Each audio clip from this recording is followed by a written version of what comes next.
Hi, Doug Joy here with the Michigan Golfer Magazine. I'm here today with Steve Smyers. Steve built LochenHeath Golf Course up in Traverse City, Michigan some years ago, and I'd like to know just what kind of design challenges you had with the topography up in Michigan. It's so different from Florida. Well, it is different from Florida, but even though I do live in Florida, at that time I'd worked around the world. I'd started when I started my own business, I started my career in Indianapolis at a place called Wolf Run in Indianapolis. Built a golf course, a couple courses in Ohio, built a course in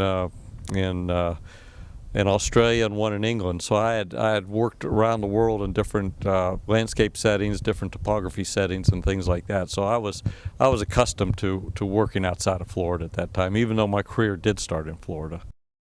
LochenHeath? Right. Well, I tell you what, LochenHeath stands for Loch means lake, and Heathland is where the original inland golf courses of Great Britain Island started off, and the wonderful Heathland courses of United Kingdom or Sunningdale, Wentworth, and things like that. So we decided to name the golf course LochenHeath, and you've got wonderful views of the lake from the clubhouse, the first tee.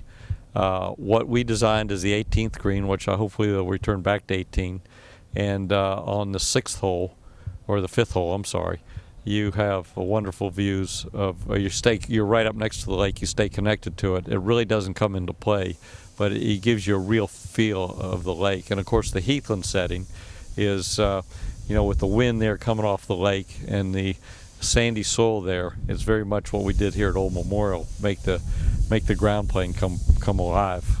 And so that's the LochenHeath of LochenHeath. What in particular were the design challenges that you had with LochenHeath? LochenHeath is a wonderful piece of property, but it was a little awkward in configuration.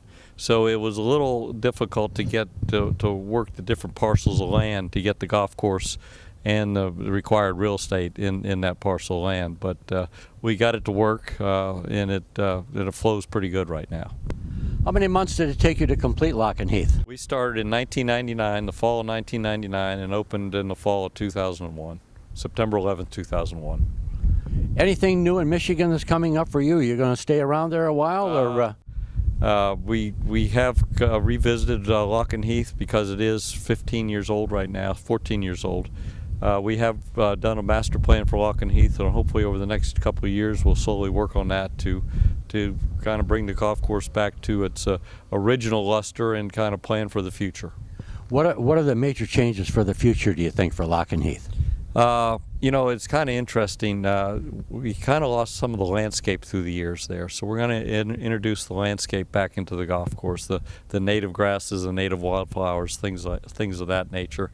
And then it's kind of interesting. In 1999, we sat down with the owner at that particular time, and we decided to design the greens to run 9 on the Stimpmeter, and they function wonderfully at 9 or 10 on the Stimpmeter. But because of modern day expectations, greens are rolling a little faster, and that does two extra feet on the Stimpmeter. We got to go back and address some of the greens and kind of soften them up to get a little more hole locations on them. I remember one of the holes that I played. My second shot into the green was it looked like the green was sloping hard to the right. So I thought, well, I'll put my second shot in up on the left-hand side of the green, and I was just past the left-hand side of the green on my second shot, but it didn't hold. It rolled all the way off to the right and went off the green. Right. What's going on here? What happened there? Well, I think that's part of the thing. If it had been rolling at 9, it would have stayed on the green. That was it right there. So those are some of the things that we're going to address. Okay. The game, like I say, the game has evolved, and it's constantly evolving. So that's why so many of our architects right now are very busy, just going back, revisiting golf courses, and preparing them not only for today's play but for tomorrow's play. Thank you so much, Steve, and get back to Michigan and make some more courses for us, will you? Huh?